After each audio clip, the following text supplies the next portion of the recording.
Hi, this is Swati, and today we are going to see a board question that definitely comes in the paper every year. Find the value of k so that x minus 1 is a factor of this. So, first let us find the value of x from this. X minus 1 is equal to 0, so x is equal to 1.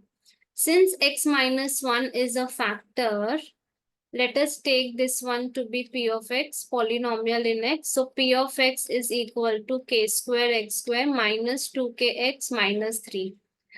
Since x minus 1 is a factor, p of 1 will be equal to 0. We can equate it to 0 as it has no remainder. So now substituting x with 1, so 0 is equal to k square into 1 square minus 2k into 1 minus 3.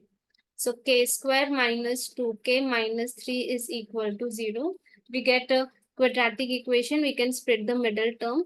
We need to find the factors in such a manner which when multiplied gives us negative 3 and which when added or subtracted gives us the middle term. So we can take minus 3k plus 1k. So minus 3 into plus 1 is minus 3 and minus 3 plus 1 is middle term minus 2.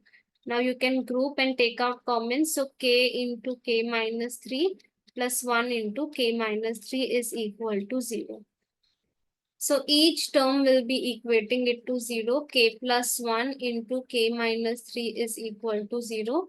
So k plus 1 is equal to 0 or k minus 3 is equal to 0. Since it's a quadratic equation, it can take two values. So k is equal to negative 1 or positive 3.